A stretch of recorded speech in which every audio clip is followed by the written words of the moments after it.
What you're about to see is the day Zionist immigrants first landed in Palestine, stepping onto a land that had been home to Palestinians for centuries. Their arrival marked the start of settlements, land acquisitions, and a plan that would change the region forever: the Zionist movement, planning a homeland. The story begins in the late 19th century. The Zionist movement, officially founded in 1897 by Theodor Herzl, emerged as a response to persecution and violent pogroms in Europe, particularly in Russia and Eastern Europe.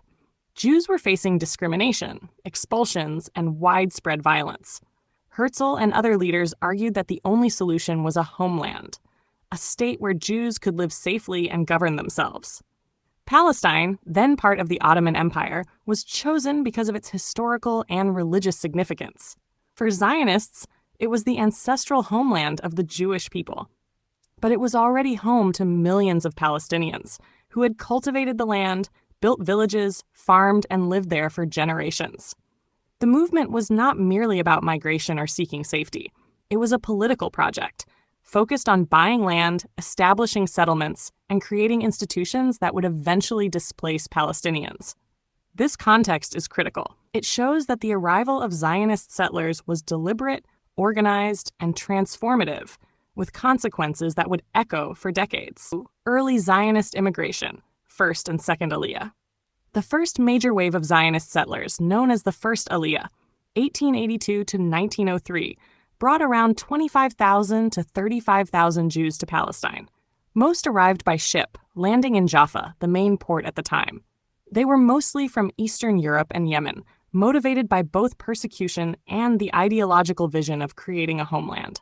These settlers purchased land, often from absentee Ottoman landlords, and established small agricultural communities. Palestinian farmers, who had lived on and cultivated the land for centuries, were often displaced or marginalized as settlements grew. The second Aliyah, 1904 to 1914, added another 35,000 immigrants, largely from Russia. Many were ideologically motivated, determined to build a homeland through agriculture, kibbutzim, and organized communities.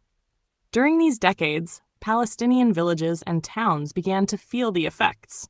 Land was being purchased or taken over, and the presence of organized settlements created friction and conflict, laying the groundwork for decades of struggle. British Mandate and the Balfour Declaration. World War I changed the political landscape. The British defeated the Ottoman Empire and took control of Palestine. In 1917, the Balfour Declaration was issued, in which Britain stated its support for a national home for the Jewish people in Palestine.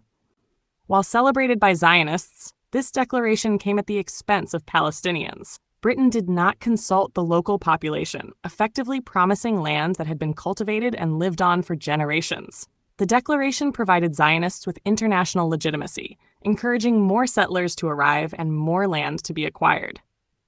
During the 1920s, Jewish immigration increased significantly, and settlements expanded.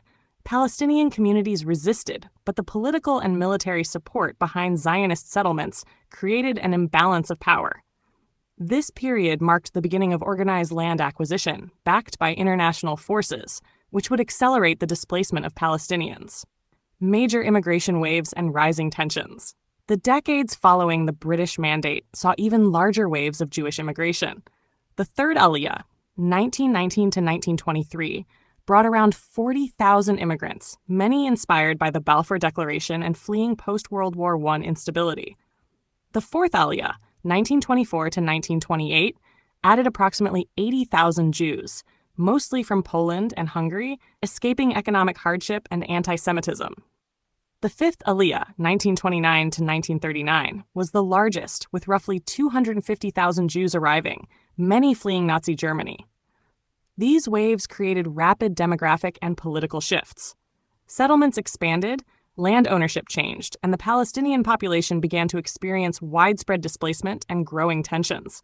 Villages were depopulated, farmland was bought or seized, and Palestinian families faced economic, social, and cultural disruption.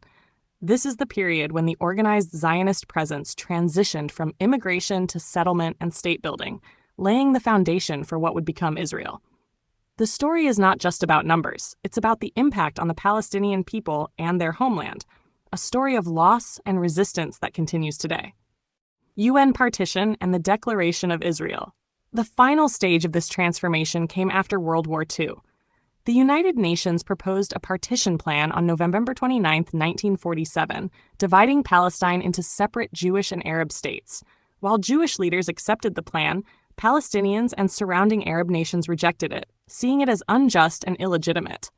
On May 14, 1948, the State of Israel was declared, formalizing the Zionist vision. This declaration marked the political takeover of Palestine, resulting in the Nakba, or catastrophe, in which hundreds of thousands of Palestinians were displaced, forced to flee their homes, and became refugees. Villages were destroyed, communities erased, and centuries of Palestinian life were dramatically altered. It is crucial to remember that by 1948, the process of Zionist settlement and displacement had already been ongoing for more than half a century. The day Palestine was taken was not a single day of arrival, but a series of organized actions, immigration waves, and political maneuvers that culminated in formal statehood.